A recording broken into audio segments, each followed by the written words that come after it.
Hello everyone, कैसे हैं सभी लोग। अगर आप यूपी पुलिस 2026 में एग्जाम देने वाले हैं 8, 9 और 10 जून को, तो आज की क्लास में प्रॉफिट लॉस और डिस्काउंट के हर एक टाइप के क्वेश्चन को मैं बताने वाला हूं जो आपके एग्जाम में पूछा जाने वाला है। यानी इस क्लास के अलावा कोई भी क्वेश्चन ऐसा नहीं मिलेगा जो आपके एग्जाम में अलग से आ जाए, और साथ में आपको लगाने का ऐसा तरीका जो आप क्वेश्चन को देख के सीधा सीधा आंसर बता सके, कैसे आप एग्जाम में दूसरे से आगे हो सकते हैं। ऐसा नहीं कि आप बेसिक तरीके से लगाते चलें और आपका टाइम वेस्ट हो जाए। इसमें क्वेश्चन को इजी से लेके मॉडरेट लेवल तक रखे गए हैं, जैसा आपके एग्जाम में पूछा जाएगा। तो स्टार्ट करते हैं आज की क्लास, और अगर आपको वीडियो अच्छी लगती है तो वीडियो को लाइक और शेयर जरूर करेंगे। पहला क्लास देखेंगे, पहला टाइप का क्वेश्चन जो आपके एग्जाम में पूछा आता है, इस टाइप का क्वेश्चन जो आपके एग्जाम में मैक्सिमम टाइम आपको देखने को मिल जाएगा कि 15 वस्तुओं का क्रय मूल्य 12 वस्तुओं के विक्रय मूल्य के बराबर है। ऐसे केस में आप मेंटली भी लगा सकते हैं, लेकिन अगर लिखना चाहें तो ऐसे लिख सकते हैं कि देखिए ये 12 वस्तुओं का विक्रय मूल्य बोला है, यानी जो विक्रय मूल्य के साथ होगा वो सीपी की वैल्यू हो जाती है, और जो क्रय मूल्य के साथ होगा वो एसपी की वैल्यू हो जाती है। और यहां से आपका आंसर आ गया। आप चाहें तो इसको काट सकते हैं 3 से 4 बार, 3 से 5 बार, और ये 1 रुपए का यहाँ लाभ हो रहा है 1/4, यानी 25% आपका आंसर हो जाएगा। ये बहुत ही कॉमन सा क्वेश्चन है, और ऐसा नहीं कि ये सब लिखे एग्जाम में, इतना टाइम नहीं रहता हमारे पास। हम बस देख लिए कि ये वाली वैल्यू हमारे पास क्या है, विक्रय मूल्य वाला है, यानी ये क्रय मूल्य होगा, और जो क्रय मूल्य के साथ तो सीधा यहीं से देखेंगे कि कितने का लाभ हो रहा है, 3 का, किस पे हो रहा है, 12 पे, 1/4 यानी कि 25%। सिर्फ इतना ही करना है। जैसे इस क्वेश्चन में देखिए, इसमें दिया है कि 25 वस्तुओं का विक्रय मूल्य, यानी ये सीपी का वैल्यू है, और ये वाला हमारे पास क्या है, क्रय मूल्य के साथ जो दिया है वो एसपी की वैल्यू। कितने की हानि हो रही है, क्योंकि देखिए क्रय मूल्य ये वाला है, इससे हानि हो रही है कितने की, 5 की, किस पे हो रही है, 25 पे, 1/5 यानी कि 20% का यहाँ पे लॉस होने वाला है। अब चाहे तो पूरा लिख के सॉल्व करें या फिर आधा भी से काम चल सकता है। नेक्स्ट क्वेश्चन और देखेंगे, दूसरा टाइप का जो क्वेश्चन आपके एग्जाम में मिलता है, एक रेडियो का क्रय मूल्य जो हो 800 रुपए है, और इसे 20% के हानि पे बेचा जाता है। अब इसको कई तरीके से किया जा सकता है। आप एग्जाम में चाहें तो ऐसे कर सकते हैं कि 800 रुपए हमारे पास थे, 20% का हानि मतलब इसका 80% निकालना है। ये परसेंटेज 2 जीरो काट देगा, 8 गुणे 8 64, यानी हमारे पास ये नंबर आ गया। या 8 से कटने वाला नंबर भी ढूंढ सकते थे एग्जाम में, कौन सा वाला है, उससे भी हमारा काम बन सकता था। या फिर थोड़ा रेशियो लगाना चाहें तो 20% की जो वैल्यू हमारे पास है वो 1/5 होती है, यानी 5 वाले सामान को हम हानि बेच रहे हैं तो 4 में बेचेंगे, और 5 की वैल्यू अगर 800 दिया हुआ है, यानी ये इससे 160 गुना पे है, तो इस ये भी 160 गुना पे, 16 चौके 64, ये भी कर सकते थे। जैसे आपको एग्जाम में जल्दी लगे वैसे कर सकते हैं। उसी में एक टाइप और आ जाता है कि एक वस्तु 20% के लाभ पर बेचने पे 720 रुपए में बेचा जाता है। नहीं, इस बार सेलिंग प्राइस की वैल्यू दिया हुआ आपके एग्जाम में, 20% के लाभ पर ये इतने रुपए में बेचा जाता है। नहीं, 20% को हम क्या लिखते हैं, 1/5, 5 वाले वस्तु को हम 6 में बेचते हैं, 6 की वैल्यू 720 है, 12 गुना पे है तो इसमें भी 12 से गुना कर लेंगे, जीरो बाद में लगा लीजिए, 12 25 60, यानी कि 600 आपका क्या होगा, यहाँ पे राइट आंसर हो जाएगा। ठीक है, ये भी कॉमन क्वेश्चन में आता है। फिर हम बात करते हैं, एक क्वेश्चन सिंपल आपको मिल सकता है कि 500 रुपए में खरीदता है, 600 में बेच देता है। ऐसे केस में अनुपात बन जाए तो अनुपात बना लीजिए कि 5 वाला सामान 6 में बेचा है तो 1 रुपए का लाभ होगा 5 पे, और 1/5 क्या होता है, 20% होता है। तो ये भी कॉमन लेवल वाले क्वेश्चन अभी हैं। फिर हम बात करते हैं आगे, एक क्वेश्चन का टाइप दूसरा जो हमारे पास आता है, ये बड़ा इंपॉर्टेंट टाइप है, इसमें लोग कंफ्यूज होते हैं कि 33 मीटर कपड़ा बेचने पे एक दुकानदार को 11 मीटर कपड़े के क्रय मूल्य के बराबर लाभ होता है। इसमें दो तरीके के लाभ देता है, क्रय मूल्य के बराबर लाभ या विक्रय मूल्य के बराबर लाभ। अगर हमको ये क्रय मूल्य के बराबर लाभ प्राप्त हो रहा है, इसका मतलब कुछ नहीं करना, 11 बटे में 33 कर लीजिए, 1/3, और हमारे पास 1/3 की वैल्यू होती है कितना, 33 होल 1/3%। अगर इसी क्वेश्चन में अगर आपको दे दे कि विक्रय मूल्य के बराबर लाभ हो रहा है, तो ये जो 11 है ना, इसमें हमको इसको घटा के लिखना होता है, यानी कि 22 हो जाएगा, और 1/2 कितना आता है, 50% हमारे पास आंसर हो जाएगा। अगर इसको थोड़ा बेसिक से भी लगाना चाहे तो ऐसे बोल सकते हैं कि 11 का हमारे पास विक्रय मूल्य के बराबर लाभ हो रहा है, यानी कि इसके साथ हमने एसपी रख दिया। लाभ तभी हो सकता है जब हमारा सेलिंग प्राइस हमारा क्या हो, बड़ा हो, और सीपी हमारा क्या हो, छोटा हो। अब देखिए एसपी को एक तरफ करना, सीपी को एक तरफ, यानी कि यहां से 22 एसपी बराबर हमारे पास 33 सीपी हो जाएगा। तो सीपी एसपी का अनुपात कैसा निकलता है, जो एसपी के साथ है वो सीपी हो जाएगा, और जो सीपी के साथ है वो एसपी हो जाएगा। तो यहां से कितने का लाभ हो रहा है, 11 का 22 पे, वही सेम ही चीज है। इतना करने से बेहतर है कि आपको ये ध्यान रहे कि अगर विक्रय मूल्य पे हो रहा तो घटा देंगे, अगर क्रय मूल्य पे हो रहा तो सीधा सीधा कर सकते हैं, वही सेम ही तरीका है। एग्जाम में जैसे चाहें वैसे लगा सकते हैं आप। फिर हम बात करते हैं आगे। क्वेश्चन को करने से पहले मैं बता दूं कि maths by DP sir official app मेरा एक एप्लीकेशन है, जिसपे मैं सिपाही बैच लगभग 2-3 महीने पहले से पढ़ा रहे थे हम लोग, लेकिन अभी इसके प्राइस को क्या कर दिया गया है, 11 रुपए कर दिया गया है। इसमें 30 सेट्स मैथ्स के हैं, पावरफुल सेट, जिसको पढ़ने के बाद अगर आपके पास समय है तो अभी पढ़ सकते हैं, और नहीं बचा है कि आप पढ़ सकते हैं तो इसको लेने की जरूरत नहीं है। इसमें साथ में रीजनिंग के भी 30 सेट आपके पास होते हैं। प्राइस इसकी 199 थी, अभी के लिए कर दिया गया है मात्र 11 रुपीज की, जिसको लास्ट में अगर 10 सेट भी इससे मिल जाए आपको तो आप पढ़ के आप मैक्सिमम चीजों को स्ट्रॉन्ग कर सकते हैं अपने लेवल को। फिर हम बात करते हैं नेक्स्ट क्वेश्चन की तरफ चलते हैं कि अगला टाइप क्या आपके एग्जाम में मिल सकता है। एक आदमी विक्रय मूल्य पे अपने लाभ की गणना 20% करता है। देखिए कभी कभी लाभ जो होता है ना हमेशा क्रय मूल्य पे किया जाता है, लेकिन क्वेश्चन में क्या दे देगा आपको कि विक्रय मूल्य पे किया जा रहा है, यानी ये जो 20% है इसको हम फ्रैक्शन में क्या लिखते हैं 1/5, यानी ये कह रहा है कि नीचे वाला सेलिंग प्राइस है, लेकिन एक्चुअल में सेलिंग प्राइस नीचे नहीं होना चाहिए। हमेशा हम क्या लाभ काउंट करते हैं, हमेशा सीपी पे करते हैं, यानी कि ये सेलिंग प्राइस अगर 5 रुपए है और 1 रुपए का लाभ हमारे पास है तो ये 4 रुपए रहा होगा, तो 1/4 जो एक्चुअल लाभ क्रय मूल्य पे होगा 1/4 होगा जो 25% होगा। ठीक है, और कभी कभी ये हानि भी हो सकती है, जैसे क्वेश्चन में देखिएगा यहाँ पे कि विक्रय मूल्य में 25% की हानि, ये 1/4 हमारे पास है, 1/4, यानी कि इस बार हमारे पास सीपी एसपी के अंदर में ये नीचे वाला एसपी है, यानी ये 4 है और हानि हुआ है। ध्यान समझिएगा, अगर हानि हुआ इसका मतलब ये 5 रहा होगा, तभी ये हानि होगा 4 हुआ होगा। कितने की हानि? 1 का, 1/5 कितना होता है? 20% होता है। तो ये भी कर सकते थे आप कॉमन क्वेश्चन। फिर हमारे पास एक टाइप का और क्वेश्चन आता है आर्टिकल वाले क्वेश्चन, ये बहुत कॉमन सा क्वेश्चन होता है, बस सीपी एसपी के बारे में जानकारी होनी चाहिए कि एक तरफ लिखिए सीपी और एक तरफ लिखिए एसपी, दोनों का अनुपात निकाल लीजिए। जो खरीदा है 5 रुपए में 6 आर्टिकल की दर से, मतलब हमको रुपए को ऊपर रखेंगे और 6 से भाग देंगे तो 1 आर्टिकल का मूल्य आ जाए, मतलब 5 रुपए में अगर 6 से भाग देते 1 आर्टिकल का मूल्य है।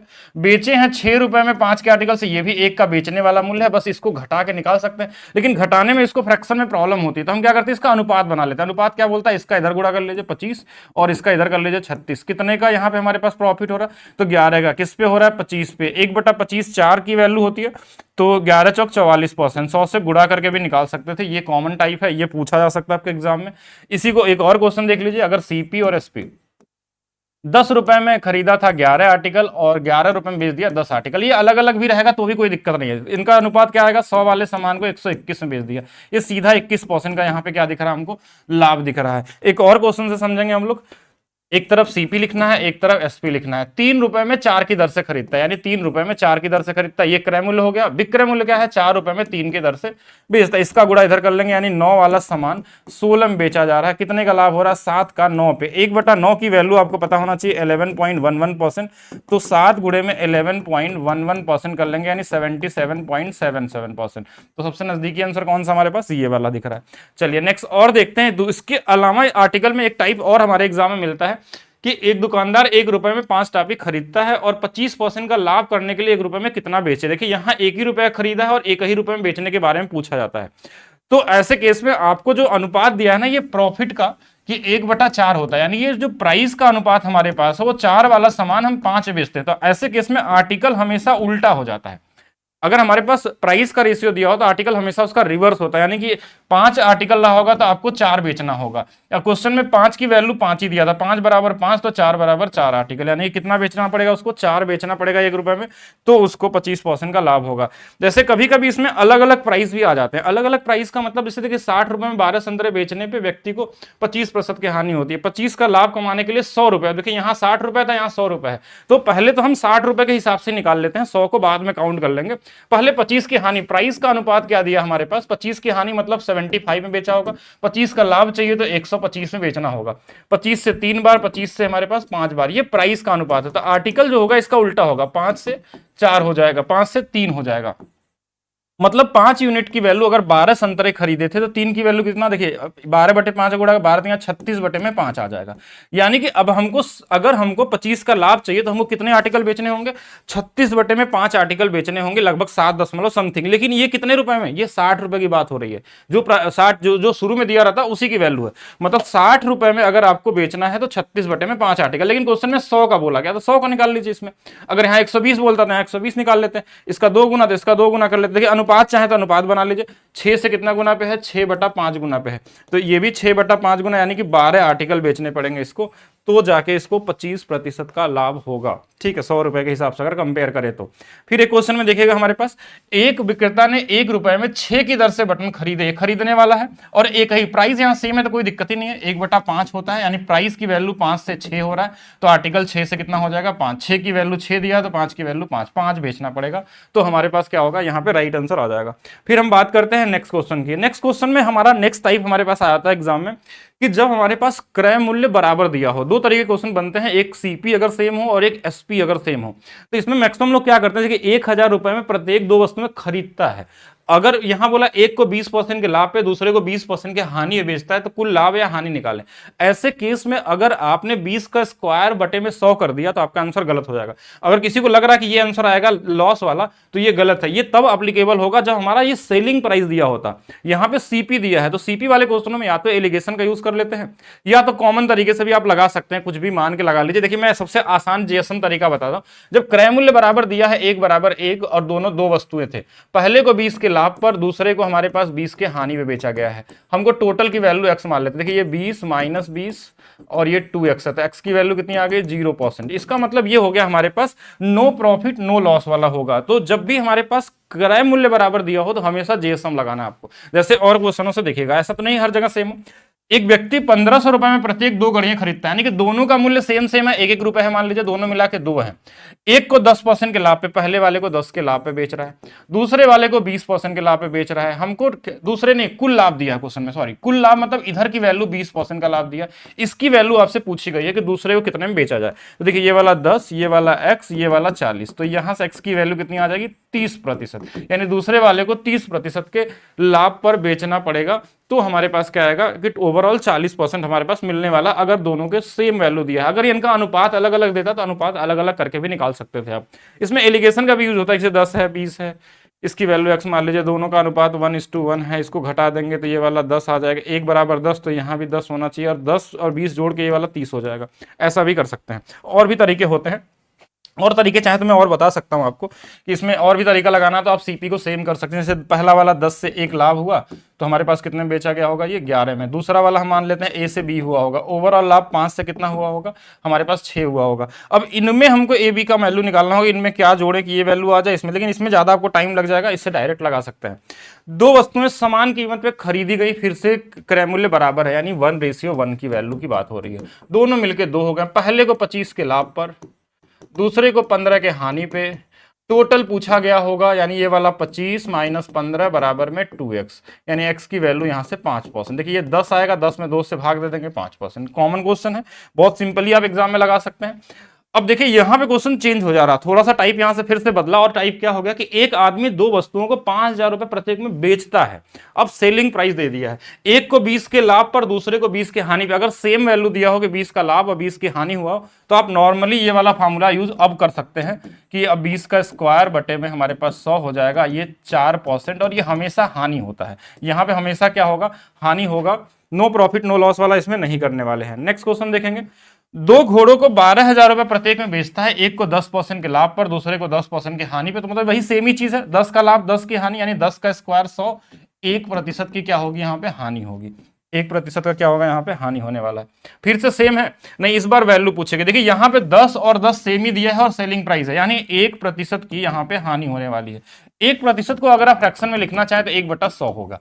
इसका मतलब सीपी और एसपी का अनुपात निकाल सकते हैं कि 100 रुपए वाले सामान को हमने 99 रुपए में बेचा होगा, लेकिन क्वेश्चन में बोला गया था हम इसको 9900 में बेचे थे, तो यहां से लॉस कितने का हुआ, तो बोलेंगे 1 = 100 रुपए का लॉस हुआ होगा। लेकिन यहां पे एक आर्टिकल नहीं था, 2 आर्टिकल थे, इसका ध्यान देंगे। ऐसा नहीं कि 100 आंसर कर देंगे। यहां पे 2 टीवी सेट थे, तो पहले वाले में भी अगर 100 का लॉस, दूसरे वाले में हमारे पास क्या होगा, एक जगह दूसरे वाले में हानि, अच्छा पहले वाले में लाभ हुआ था।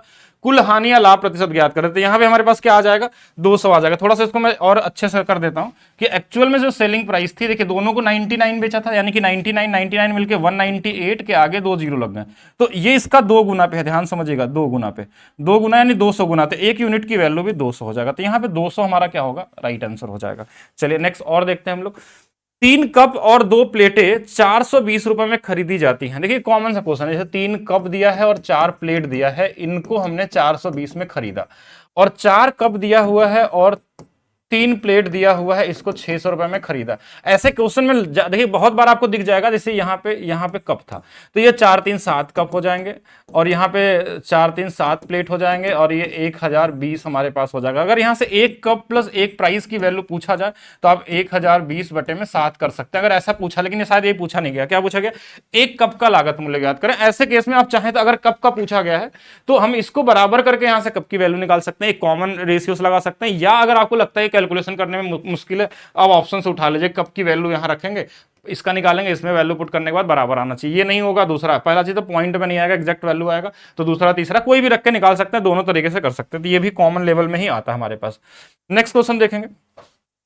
कुछ क्वेश्चन को ऑप्शन से लगाना ज्यादा बेहतर होता है एग्जाम में। यदि विक्रय मूल्य का 12% और क्रय मूल्य के 15% के बराबर है, और यदि विक्रय मूल्य का 10% क्रय मूल्य के 12% से 2 अधिक है, तो क्रय और विक्रय मूल्य ज्ञात कीजिए। ऐसे केस में इक्वेशन क्रिएट होगा, और एग्जाम में इक्वेशन बनाएंगे तो आप हजारों लोगों से पीछे हो जाएंगे। तो आपको क्या करना चाहिए कि अब क्वेश्चन में पहला लाइन क्या दिया कि विक्रय मूल्य का 12% और क्रय मूल्य का 15% बराबर है, तो जल्दी जल्दी निकालेंगे। देखिए विक्रय मूल्य ये इधर वाला है, ये पहले विक्रय मूल्य दूसरा है ना, तो इसका 12 चौक 48 आ जाएगा। देखिए 12% 12 और 15 यहाँ 45 आ जाएगा। क्या ये बराबर है? गलत ऑप्शन। जैसे इसमें निकालेंगे 12 25 60 और 15 चौक के 60, ये बराबर है, ये सही होगा। इसमें चाहे तो देखिए 12 छंग 72 और 15 पचे 75, इसमें बराबर नहीं, इसमें तो हो ही नहीं सकता, तो ये सी वाला ऑप्शन आपका सही हो गया। नॉर्मली देखिए इसका हमने क्या किया, 12% निकाला और उस वाले का 15, जिसमें बराबर बराबर आ गया, वही आंसर हो गया। अगर आप चाहें तो इसके आगे वाला वैल्यू भी हम सेट करके देख सकते हैं, अगर एक से ज्यादा ऑप्शन मैच करता तो हम इनके वैल्यू 10 और 12% का डिफरेंस निकाल के देखते, दो का अंतर आ रहा है कि नहीं आ रहा है। लेकिन एक ही ऑप्शन है तो फिर आगे जाने की जरूरत है नहीं कि दोबारा चेक करें दूसरे वाले डेटा को हम लोग। फिर हम बात करते हैं नेक्स्ट हमारा क्या होगा टॉपिक, डिस्काउंट का। डिस्काउंट में क्वेश्चन कैसे आते हैं, काफी कॉमन लेवल के, काफी इजी लेवल के, जिनको आप मेंटली लगा सकते हैं कॉमन तरीके से देख के। चलिए स्टार्ट करते हैं नेक्स्ट क्वेश्चन की तरफ से। एक वस्तु का अंकित मूल्य 500 रुपए से 400 रुपए में बेचा जाए तो छूट प्रतिशत। सबसे कॉमन वाला क्वेश्चन, ये भी एग्जाम में मिल सकता है, इसके लिए तैयार रहिएगा आप लोग। 5 वाला सामान अगर हम 4 में बेचेंगे तो कितने का हमको डिस्काउंट दिया, 1 का। किस पे दिया, 5 पे, यानी 20% हो गया। ये इजी लेवल है, इसको मेंटली लगाने वाले क्वेश्चन होते हैं एग्जाम में और आते हैं आपके एग्जाम में। फिर क्वेश्चन में आया कि एक शर्ट का अंकित मूल्य 800 है, इसे 15% की छूट बेचा जाए, तो इसको दो तरीके से लगा सकते हैं। पहला कि 800 का सामान है, 15% का छूट, मतलब हमको 85% निकालना होगा इसका। तो हमने देखा कि 85 में 17 दिख रहा है, जो 17 कहीं कटने वाला नंबर है नहीं, इसमें 100 से तो कटेगा नहीं, तो 17 से कटने वाला आंसर हमारे पास ये वाला, ये आंसर सीधा सीधा दिख गया हमको। दूसरा हम ये भी कर सकते थे, इससे भी आंसर निकाल सकते थे। 15% को हम 3/20 बोलते हैं, यानी 20 वाला सामान हमने 3 रुपए डिस्काउंट दे दिया तो बेचा होगा 17 में, तो भी 17 से कटने वाला नंबर आ सकता था। 20 की वैल्यू अगर 800 दिया था, यानी ये इससे 4 गुना पे, तो ये भी 4 गुना पे, ये वाला आंसर हमारे पास मिल जाता। कॉमन क्वेश्चन, ठीक है। नेक्स्ट और देख सकते हैं, 10% की छूट देने के बाद 900 में बेचा जाता है। 10 का छूट का मतलब क्या होता है, 1/10। 10 वाले सामान को हम 9 में बेचे, तो 9 की वैल्यू अगर 900 है तो 10 की वैल्यू 1000 हो जाएगी। डायरेक्ट भी बोल सकते, 10% का छूट मतलब 90, 90 बराबर अगर 900, तो 100 बराबर कितना, 1000। ऐसे भी कर सकते थे, और ये मेंटली कर सकते हैं, मतलब इसको लिख रहे हैं तो फिर आप टाइम वेस्ट कर रहे हैं अपना, ये क्वेश्चन लिखने वाले क्वेश्चन है नहीं। एक ये भी क्वेश्चन आपका बिना लिखने वाला क्वेश्चन आता है, मतलब आप मेंटली लगा सकते हैं कि एक दुकानदार 3 खरीदे और 1 मुफ्त पाए, मतलब कितना डिस्काउंट मिला ये पूछा जाता, तो 1 ही तो मुफ्त मिला है। टोटल कितनी वस्तुएं खरीदे थे, 4, बस 1/4 आपका आंसर हो गया। इतना ही करना होता है ऐसे क्वेश्चन में। जैसे बोला कि 5 वस्तुएं खरीदे, 3 मुफ्त मिला, यानी 3 मुफ्त मिला है, टोटल कितने थे, 8। 3/8 कितना होता है, 37.5% होता है। ये कॉमन क्वेश्चन है और इसको निकाल सकते हैं। फिर हमारे पास आता है सबसे यूनिक क्वेश्चन की डिस्काउंट निकालने के लिए समतुल्य बट्टा वाला क्वेश्चन आपके एग्जाम में मिल सकता है, लेकिन उसमें देखिए लगाने के कई सारे तरीके हो सकते हैं डिस्काउंट के। एक तरीका मैं सबसे पहला बताता हूं कि अगर आपके एग्जाम में ये 10% दिख जाए, क्या दिख जाए, 10% दिख जाए, तो 10% का डिस्काउंट जो भी आता है ना हमारे पास, इसके साथ कोई भी नंबर हो, 20 30 40 50 60 जो भी हो, 10 के साथ अगर होगा तो हमेशा जो आंसर आएगा उसका डिजिटल सम 1 आता है। जैसे यहाँ 3 है डिजिटल सम, यहाँ पे 7 है, यहाँ पे 10 है, यहाँ पे 10 का मतलब एक आता है, यहाँ पे 5 है, तो कौन सा, ये गलत, ये गलत, ये गलत, ये सही। एक तरीका तो होगा अगर 10 दिया होगा तो, और नहीं दिया होगा तो क्या करेंगे, सक्सेसिवली लगा सकते हैं कि 10 + 20 माइनस में 10 × 20/100, ऐसे भी जा सकते हैं। तो ये वाली वैल्यू हमारे पास 30 हो गई, ये वाली 2 आ गई, 28 आ गया, ऐसे भी लगा सकते थे। फिर इसके अलावा हम इसमें रेशियो का भी यूज कर सकते हैं, क्वेश्चन के डिपेंड करता है कैसा क्वेश्चन दिया है। ये 1/10 होता है, ये 1/5 होता है। 10 से 1 छूट होगा 9, 5 से 1 छूट होगा 4, तो ये 50 रहेगा, तो ये 54 होगा। अगर ये हमारे पास 36 होगा ना, 5 से 4, हाँ ठीक है। तो ये हमारे पास 36 हो जाएगा। तो अगर मैं यहाँ 100 बना लूँ तो ये कितना हो जाएगा, 72 हो जाएगा। तो कितने का छूट दिख रहा है, 28% का। तो रेशियो से आ सकते हैं, सक्सेसिव वाला फार्मूले से जा सकते हैं। अगर 10 दिया है तो डिजिटल सम 1 ढूंढ सकते हैं। एक और कॉमन सेंस समझिएगा कि डिस्काउंट में कॉमन सेंस आपको जैसे ऑप्शन इलिमिनेट करने के लिए क्या करना चाहिए कि अगर मान लीजिए 10 और 20 का दो क्रमिक छूट निकालना है तो इन दोनों को जोड़ने पे कितना आ रहा है, 30। यानी जो भी आंसर आएगा ना उसमें कुछ तो कुछ घटाना ही पड़ेगा आपको। यानी कि जब भी आंसर आएंगे ना वो 30 से छोटा होगा। तो 30 से बड़ा कोई ऑप्शन मिल जाए तो उसको तो वैसे ही हटा देना, इसलिए दोनों को तो काउंट ही नहीं करना आपको एग्जाम में। अगर मान लीजिए समय कम है आपके पास तो 10 और 20, 30 से छोटा आंसर आएगा। अब इससे छोटा में दो ऑप्शन थे, उसमें हम डिजिटल सम या कुछ भी लगा सकते हैं, डिपेंड करता है एग्जाम में कितना समय आपके पास बचा हुआ है। जैसे 20 और 25 दिया है तो नॉर्मली आप देखिए रेशियो से भी लगा सकते हैं। तो पहले 20 और 25 45, इसमें घटेगा कितना, 20 गुणे में 25 बटे में 100, यही तो घटाना होगा। तो ये इससे 5 बार में, 5 से ये 5 बार में, इसमें घटा दिया, ये 40 आ गया। ठीक है, आप चाहे तो रेशियो से लगा सकते थे कि 5 से 4 हुआ, 4 से 3 हुआ, और ये 4 से 4 कट गया, 5 की वैल्यू 3 हो गई। कितने का डिस्काउंट, 2 का, 5 पे 2/5 कितना होता है, 40%। ऐसे भी निकाल सकते थे। फिर बात करते हैं हम लोग नेक्स्ट क्वेश्चन में। देखिए नेक्स्ट क्वेश्चन में हमारे पास क्या, फिर से 10% मिल गया। तो सबसे पहले तो हम डिजिटल सम क्या देखेंगे, 1 आना चाहिए। लेकिन फिर एक चीज और समझिएगा, इनको जोड़िए एक बार कि 20 और 25 हमारे पास कितना हो गया, 45 10 55। यानी जो भी आंसर आएगा वो 55 से छोटा होना चाहिए। तो 55 को काउंट नहीं करना, क्योंकि इसमें भी डिजिटल सम 1 आ रहा है। कोई बोलेगा कि 1 आ गया तो आंसर गलत हो जाएगा। यहां पे भी 1 आ रहा है तो ये भी दो आंसर तो सही होंगे नहीं। तो हमको पता है कि इन तीनों के सम से तो छोटा ही आने वाला है। तो ये तो वैसे ही गलत है, इसमें 1 आने से कोई फर्क नहीं पड़ता। ये वाला सही है, 8 4 12, ये नहीं हो सकता, ये नहीं हो सकता। ठीक है, तो ये कॉमन क्वेश्चन है, इसमें डिजिटल सम 1 एक ही ऑप्शन में आ रहा है। जैसे एक और क्वेश्चन देखिएगा, जैसे यहां पे हमने देखा कि 10 20 और हमारे पास 5 है, 10 इसमें दिख गया। तो सबसे पहले जोड़िए 30 और 35। तो 35 से कम आएगा आंसर। देखिए ये काट दीजिए, इसको काट दीजिए, इसमें आपको चेक ही नहीं करना है ऑप्शन में कौन सा सही है नहीं। इसमें देखिए 6 और 1 7 3 10, 10 का मतलब 1, 4 3 7, तो कौन सा वाला सही होगा, ये वाला हो जाएगा। बाकी आप चाहें तो इसमें सक्सेसिव रेशियो कुछ भी लगा सकते हैं। जैसे 10 गया तो 10 से ये 9 होगा, 20 गया तो 5 से ये 4 होगा, 5 गया तो 20 से ये 19 होगा। इतना कैलकुलेशन करने से बेहतर है कि सीधा सीधा आप 1-2 सेकंड के अंदर आंसर निकाल लीजिए, ज्यादा दिमाग क्यों लगाएंगे। ठीक है, सक्सेसिव में भी टाइम जाएगा। ग्राहक के लिए कौन सा प्रस्ताव बेहतर होगा, तो इसमें बोला एक 40% की एकल छूट। तो 40 के साथ मान लीजिए एक छूट और दिया था 0% का, दो छूट बना लेते क्योंकि दो के बारे में चर्चा किया गया है। तो इसमें जिसका डिफरेंस ज्यादा, जैसे इसका डिफरेंस 40 का, इसका डिफरेंस 0 का, जिसका ज्यादा वो वाला बेहतर होगा। जिसका डिफरेंस क्या होता है, ज्यादा होता है, वो ग्राहक के लिए बेहतर होता है। और जिसका डिफरेंस छोटा होता है वो कस्टमर मतलब दुकानदार के लिए बेहतर होता है। तो पहला वाला यहाँ पे क्या हो जाएगा, ऑफर 1 कस्टमर के लिए बेहतर होगा। फिर आते हैं नेक्स्ट टाइप की तरफ चलते हैं। एक साइकिल का अंकित मूल्य 1000 है, इस पे 10 और 20% की दो क्रमिक छूट के बाद बेचा गया तो विक्रय मूल्य ज्ञात कीजिए। क्या इस क्वेश्चन में आपको टाइम लगाना चाहिए एग्जाम में? नहीं, आपको मेंटली सॉल्व करना चाहिए कि अगर 10 का छूट दिया होगा यानी 10 वाला सामान 9 में बेचा गया होगा, 20 का छूट दिया गया यानी 5 वाला सामान 4 में बेचा होगा। इसके अंदर में 9 दिख रहा है, 9 से कटने वाला अगर ऑप्शन आपको एक ही दिख जाए तो आपका आंसर तो वैसे ही आ चुका है, वैसे आ चुका है। नहीं भी अगर हुआ तो पूरा भी सॉल्व कर सकते हैं कि ये 50 रुपए का सामान था, ये 36 में आया है। आप चाहे थोड़ा डबल कर लीजिए, इसको 100 का सामान था 72 में आया होगा, 100 के आगे एक जीरो और बढ़ गया था तो इसके आगे भी एक जीरो और बढ़ा लेंगे। इतना भी कर सकते हैं, लेकिन इतना करे क्यों, अगर हमको 9 से कटने वाला एक ही ऑप्शन है तो हम आगे जाएंगे ही नहीं इसके अंदर में। जैसे यहाँ बोला 10 और 20 की दो क्रमिक छूट है, तो यहाँ कर लेते हैं। जैसे 10 का छूट है तो 10 से ये 9 होगा, 20 का छूट है तो 5 से 4 होगा, तो वही सेम ही चीज है। आप चाहे तो इसको काट भी सकते हैं 2 से 5 बार, यानी 25 वाला सामान हमारे पास 18 में बिकेगा। 18 की वैल्यू दिया है इस बार, देखिए सेलिंग प्राइस दे दिया था 648, तो इसकी वैल्यू निकाल ली हमको। अगर 25 से कटने वाला एक ऑप्शन होता तो निकाल लेते, लेकिन यहाँ ये भी कट रहा है, ये भी कट रहा है, ये भी कट रहा है, ये नहीं कट रहा है, नहीं ये भी कट रहा है, सभी कट रहे हैं 25 से। तो अब 18 से 18 3 54, अब 18 3 54 हो गया, बचा कितना हमारे पास 10, 18 से 6 बार 36 गुना। अब 36 का इसमें गुना करने में टाइम वेस्ट नहीं करना है एग्जाम में, आपको देखना 36 के अंदर में 9 है, 9 से कटने वाला एक ऑप्शन है, तो आपको ये सब छोड़ देना है। ठीक है, यही वाला होना चाहिए। बाकी चलते हैं नेक्स्ट क्वेश्चन की तरफ। एक घड़ी का अंकित मूल्य 2000 रुपए है, यदि एक दुकानदार दो क्रमिक छूट देता है तो पहली, ये बड़ा इंपॉर्टेंट टाइप है कि इसमें दो छूट के बारे में दिया रहता है और एक छूट क्या रहता है, मिसिंग रहता है आपको, और आपको मार्क प्राइस और सेलिंग प्राइस दिया रहता है और एक छूट दिया रहता है, एक छूट पूछा जाता है। अब जैसे क्वेश्चन में बोला कि दो क्रमिक छूट है, पहला 20% का है, 1/5 का छूट है, यानी पहला छूट था 5 से 4 का, दूसरा छूट आपके सामने मिसिंग होता है कि चलिए ए से बी रहा होगा, ये हम अपने से मान लिया कि ए से बी रहा होगा, लेकिन हमको ये दिया रहता कि ये 2000 का सामान जो था इसको हमने बेचा था लास्ट में 1400 में। यहां से अनुपात आपको बना लेना है। जैसे ये 5 से कट जाएगा, कितने बार में?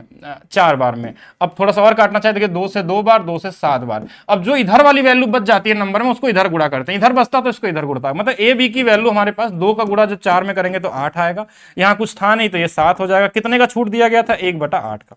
1/8 कितना हो जाएगा? 12.5%। ये सबसे ईजिएस्ट तरीका है। बाकी अगर आप लगाना चाहें तो इसको और बहुत सारे तरीके से सॉल्व कर सकते हैं।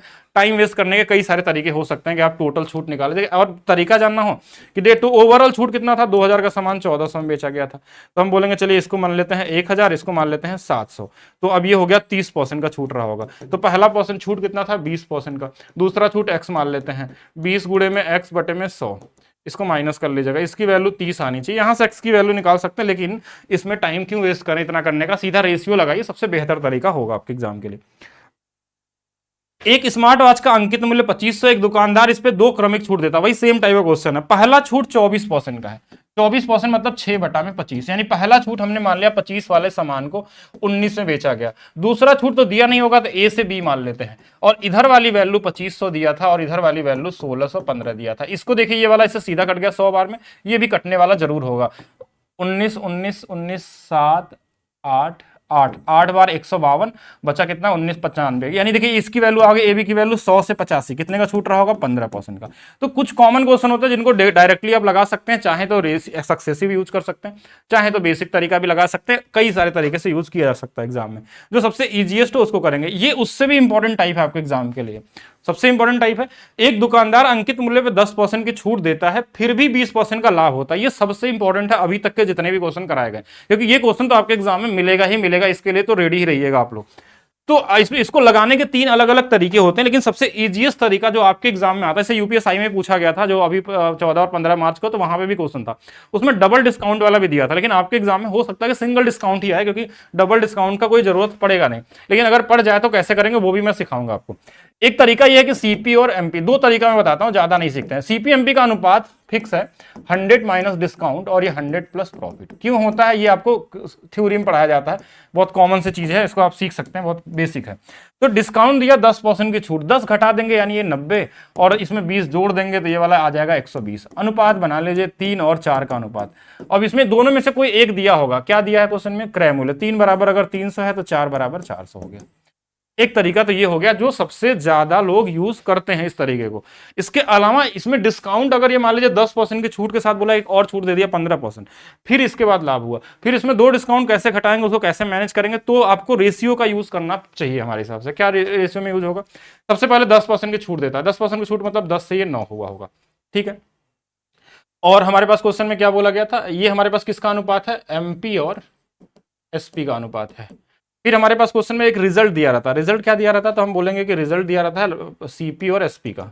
तो सीपीएसपी का रिजल्ट क्या दिया? 20% का लाभ होना चाहिए, यानी कि 20% का लाभ मतलब 5 वाला सामान 6 में बेचा गया होगा, ये सीपीएसपी का लाभ। हमसे पूछा क्या गया है, इसके बाद हमको क्या चाहिए था? अंकित मूल्य के लिए। तो हम पहले क्या करते हैं कि सीपी को एमपी बढ़ा के लिखते हैं, किसी वस्तु के मूल्य को क्या करते हैं? बढ़ा के लिखते हैं, तभी तो उस पर डिस्काउंट दिए होंगे। तो हम मान लेते ए वाला सामान बी में बेचे होंगे, जैसे अभी इससे पहले क्वेश्चन में बता रहा था डिस्काउंट वाला, ये हर जगह काम करेगा। अब यहाँ मान लीजिए यहाँ 2 डिस्काउंट होता है 2 बार लिख लेते हैं, 3 होता 3 बार लिख लेते हैं, ये सीपीएमपी का अनुपात। ये देखिए यहाँ पे एमपी एमपी कट गया, ये सीपीएसपी का अनुपात नीचे दिया गया है। अब यहां से आप चाहें तो इनको इसका गुणा इधर, इसका गुणा इधर कर सकते हैं। तो सीपीएमपी का जो अनुपात हमको चाहिए था, तो देखिए अगर ये ए बी का जो अनुपात है, इधर वाला इधर होगा तो 9 पचे 45, और इधर वाला इधर होगा तो ये कितना हो जाएगा? 60। अब 15 से 3 बार, 15 से 4 बार, 3 बराबर 300 तो 4 बराबर 400। ये थोड़ा और इजी बन जाता है, लेकिन कब? जब क्वेश्चन के लेवल अच्छे बनेंगे तभी। तो इजी क्वेश्चन में यही यूज करेंगे, क्योंकि ये मेंटली लग सकता है, इसके लिए आपको सोचना पड़ेगा।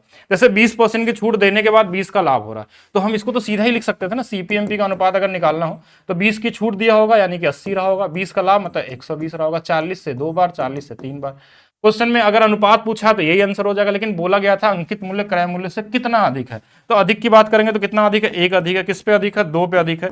1/2 कितना होता है? 50% आपका क्या होगा यहाँ पे? राइट आंसर होगा। 50% यहाँ पे राइट आंसर होने वाला है। नेक्स्ट और करते हैं।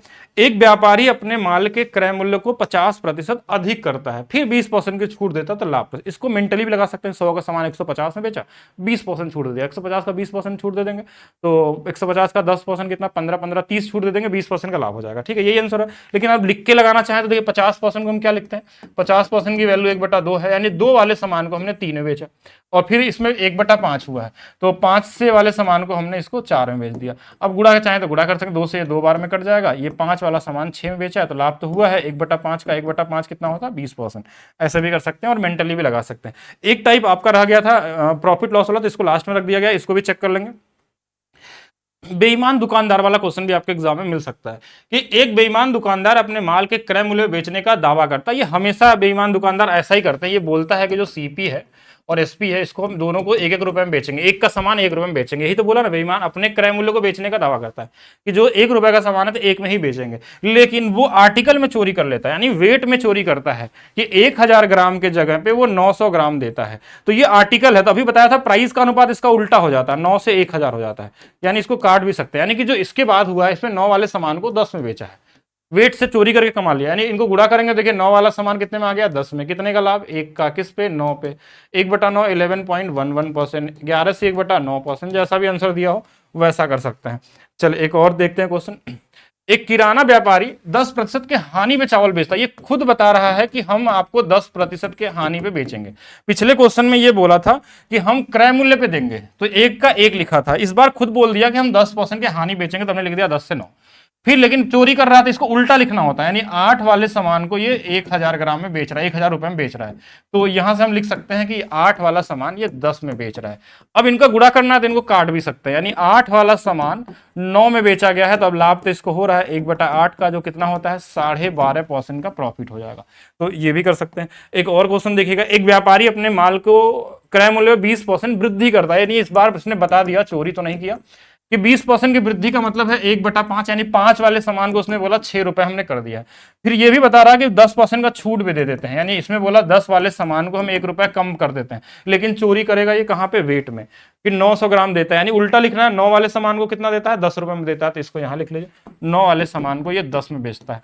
ये 10 से 10 कट जाएगा, ये 9 से 9 कट जाएगा, यहाँ 5 वाला सामान 6 में बेचा गया, कितने का लाभ, 1/5। 1/5 कितना होता है, 20% होता है।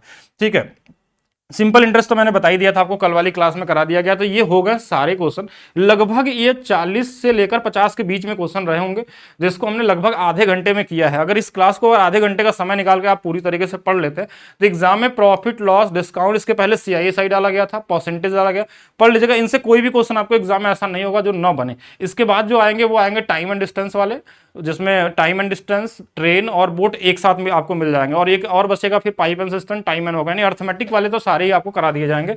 चलिए, इसके साथ साथ अगर आप अपने स्पीड को कई गुना तेज करना चाहते हैं और आप आगे भी कोई एग्जाम देना चाहते हैं, तो आप डाउनलोड कर लीजिए maths by DP sir official app, जहां पे आपको पहले तो अभी जिनको ये वाला एग्जाम देना है पुलिस वाला, उनके लिए यहाँ पे सेट भी दिए गए हैं। इसका PDF भी साथ में वहां पे और वीडियो भी अपलोड कर दिया जाएगा सिपाही बैच के अंदर, ये वाला जो आपको PDF चाहिए इन सब क्वेश्चनों का।